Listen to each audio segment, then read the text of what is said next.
Are you hearing about Tulsa, Oklahoma? Are you seeing the headlines about the housing market? Are you wondering if the housing market is going to crash? Are you wondering how the Tulsa, Oklahoma housing market is? This is part 4 in my series of Will the Housing Market Crash in 2023, the last half of 2023. And so watch part 1, 2, and 3, and those are all focused on a national level.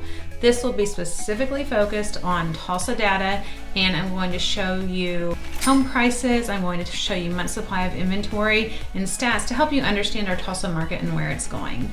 And if this is your first time to our channel and you want to know everything that there is to know about living in Tulsa, Oklahoma, then tap that little bell notification and subscribe. That way you can be the first to know what's going on in our local Tulsa area real estate market. I'm Sabrina Shaw, and I am a local real estate agent here in Tulsa, Oklahoma. And my team and I get calls every single day from people just like you who need help buying or selling their home in Tulsa, Oklahoma.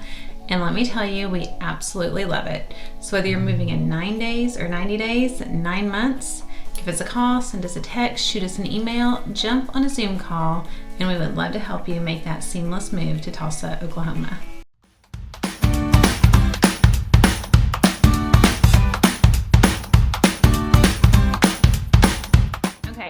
So the first thing that we're going to do is we are going to look at our most recent data, and we're going to look at Tulsa County, and we are going to look at our July statistics that just came out. We will look at August in mid-September. So now we have July statistics in Tulsa County. This is the most recent data we have. So closed listings, if you see this, we're down roughly 20% on closed listings. So we've had 20% less homes closed in July of this year than we had of July of last year. Pending listings down 13%. So again, 13 homes, 13% of homes, almost, around that to 14% of homes that went under contract, less homes that went under contract this year in July than last year in July. And then new listings down 20%. So we had less new listings come on the market, but we had, usually that negates. So the closed and the pending kind of negates with the new listings, and that didn't happen. So that's definitely, something to note. Does that mean that the housing market is crashing? No, we're just normalizing. Okay, average list price it's up 10%, and the average sales price is up 8.5%. So from this July to last July, the homes that are selling that sold in July, the data they have is up 8.5%. Average percent of selling price to list price, 99.16. So still getting that almost 100% of list price. Not seeing those crazy deals where you're getting like a massive amount off. Average days on market to sell, we're up 85%. Last year it was 12 days, now it's 22 days. And then end of month supply of inventory, we are actually up. This is the first time I remember seeing it up at all. We're up 3.66% from this time last year. So last year we ended up with 1,393 total homes on the market. This year we have 1,444.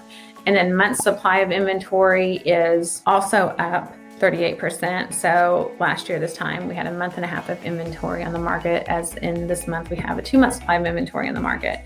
And so now what we're going to go do is, that's a broad average of all price ranges. So let's delve into the data and look more. And then I'm going to go to graphs, once I go through this for you, to where you can see, what's happening year over year and year to date, and get, a sense through all levels. So you really do understand the housing market. The things that are most important to me, that I take the most time on, that I feel like is the most important, just explaining the market, is the month supply of inventory right here. Okay, so as you can see, from 150,000 all the way to 325,000, we are below a 2-month supply of inventory. 150 to 225, really roughly under a month's supply. So still very competitive market right here. When we start seeing it get less competitive is at 325 through 450. And it's for a 3-bedroom, it's at 3.91 months supply of inventory, and 4 bedrooms, 2.5. So still at 4 bedrooms in that price range, it's still competitive. Now, traditionally, 5 to 6 months supply of inventory has been a balanced market. Anything under 5 months has been considered a seller's market. Anything over 6 months has been considered a buyer's market. I feel like that's a little different now with interest rates so higher that is not falling exactly in line. But we are still, because of the lack of inventory, we still are in a seller's market. But when you get here to 450 to 525, 5-month supply for a 3-bedroom, that's a balanced market. 4 bedrooms, 4 months, and then going down to 525 to 750, 4 months, 5 months. So we are balancing out here, and then 750 above. We are seeing more of that balanced market, meaning that it's not either a buyer's market and it's not either a seller's market historically. But we are seeing, seller concessions more. We're seeing sellers, buy down rates. We're seeing sellers, pay closing costs. We're seeing sellers accept contingent offers. We are seeing that. What I want to go through next is this one, the average sold ratio. Now, these are homes that, closed in July, so they went under contract in June. But look at this, 99, 96% for 4 bedrooms in that price range, but that's probably because your 4-bedroom probably needs a lot of work at that price range. But then 100% between 175 and 225 over here, 99%. Then we've got 99, 99, almost 99, 99, 98, 99, 101. I need to look at why, that surprises me, why there's an anomaly in there somewhere probably. And then 98%. I mean, doing these numbers, 500,000, 1% is $5,000. 2% is $10,000. And we're not even really seeing 2% except, right there, 500,000 and up at 4 bedrooms. Right here, 375 to 500 for 3 bedrooms. So that's 10,000 off. That's not like 50,000 off. So just keep that in mind. Okay, and then we went over this. This is just a circle draft for market activity, showing active inventory, closed sales, pending sales, and then off market. So that shows us, but then just again to show our sales price, we are still up and active inventory is up. And that is a good thing to see. Like, buyers need more homes on the market to look at. So that is a good thing. Like a month supply of inventory at 2 isn't good. But then again, when we went, when we looked at that closer, there's a lot of good price ranges where our month supply of inventory is good. Now let's go to the graph. So I've pulled up a chart, and so what I'm looking at is we were looking at Tulsa County just now. So I want to look at Tulsa. I can only pull it 4 at a time. I look at Tulsa. I want to look at Bixby, Owasso, Jinx. I also like looking at Broken Arrow. I like looking at Glenpool. There's several other areas that I like to look at. Okay, so first we're looking at month supply of inventory because, again, we were looking at Tulsa County. Okay, now we're looking at the different towns. So what does that tell us too?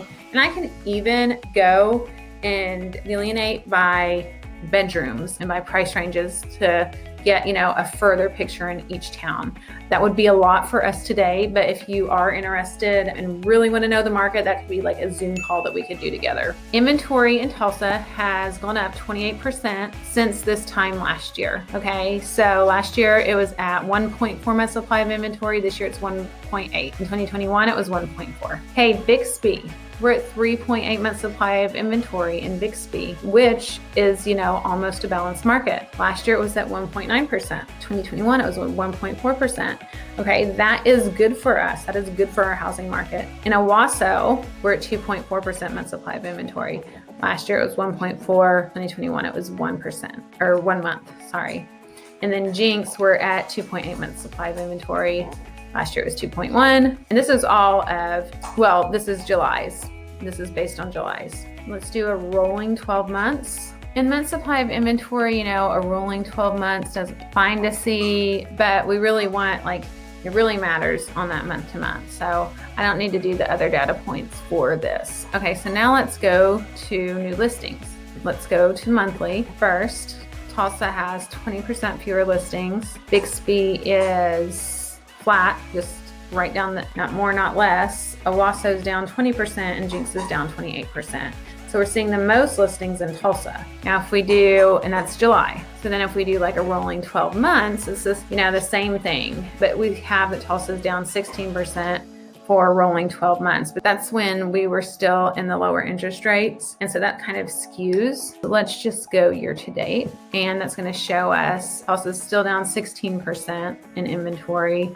Bixby, these are new listings. Bixby down 4.3, Owasso down 20%, and Jinx down 17%. And again, you've got people that are, staying in their houses because they're not giving up that interest rate. Okay, percent of original list price. And first let's go monthly. And this is good to see with our cities. And so this 2023 data, tells us 97.9% in Tulsa, 99% in Bixby, 97.6% in Owasso, and 98.6% in Jinx. So from this time last year, that's what the percent to original price was. You know, they are lower than when we just looked at Tulsa County. Not significantly, but I mean 1% in some cases, 0.5%. You know, that could be like on a $500,000 house, that could be $2,500 to, you know, $5,000 more dollars. And then let's look at sales price, or year to date, 98%, 98.6, 98, Tulsa 97. So still throughout, you know, year to date, January, you know, our rates were going down. So that makes sense. And of course, we had the above asking in 2022. And surprisingly, Jinx didn't have 100% above asking in 2021. Again, you would have to delve into that to see why. All right, then our average, let's go monthly. And I know there's not a really good way to make this fun. I just need to show you like what our market's doing, because if you watched my any of my last videos, 37% of people in December thought that home prices were going to decrease. We're at 1 in 4 people now think home prices are going to decrease. So we have people waiting on the market for the market to crash. I want to show you that that's not happening. So monthly from Tulsa, they're up 12.9% from this July to last July. Bixby up 17.5% from this July to last July. Owasso up 29, almost 30% from this July to last July, and Jinx up 23% from this July to last July. But then, you know, our data changes, you know, that's month. But let's do a rolling 12 months. Okay, and Tulsa's up 5%. So in the past 12 months, Tulsa's up 5%. And if you've watched my other market updates, remember we have month-over-month appreciation. Then we have deceleration of appreciation, not necessarily depreciation, but deceleration of appreciation. And so we're still at a 5% sales price, average sales price in Tulsa. Bixby's at 13.2% average sales price, Owasso 15%, and Jinx 13.2%. And so then you can see like the actual numbers, like 429,863 in Jinx, whereas last year it was 379,710. And then if we do year to date, we're still, and that's really like when our interest rates have hit us hard. And again, people thinking prices are going to go down. Experts were saying prices are going to go down, but look what they're doing. Prices are normalizing, and we are going more on that average, the month over month average. And now experts are not calling for huge appreciation at all. Slight appreciation, like, you know, really like 3% to 6%. But the point is they don't call for prices going down. And I just want to show you like that's not happening. This is in the midst of this year to date, as you know, from January to now. So we were dealing with those rate increases. Okay, I think that wraps up our inventory. That wraps up our sales price. That is a good look in our Tulsa market. That is a good look into, you know, some of the different areas. I can go over Broken Arrow with you. In fact, let me take Tulsa out and put in Broken Arrow. 7.4% appreciation year to date. Rolling 12 months, we've got 10.5%. And then if we go monthly, okay, so Broken Arrow is down from this July. So last July they were at 323.9. This July they're at 321.5. You know, the headline could be Broken Arrow is prices are depreciating in Broken Arrow. But again, when we look at that year to date, we're at 7.4. When we look at rolling 6 months, we're at 7.1. So you've got to take the whole, there's price appreciation and that deceleration. Okay, I hope that this was helpful. I hope this gave you an idea of, you know, what we're looking for. We can drill down so much more, and I love getting into the data and geeking out. It is truly one of my favorite things to do. So, you know, please reach out to me, someone on my team. We would love to talk to you, and we would love to show you around town. Oh no, sorry. We're at month supply of inventory.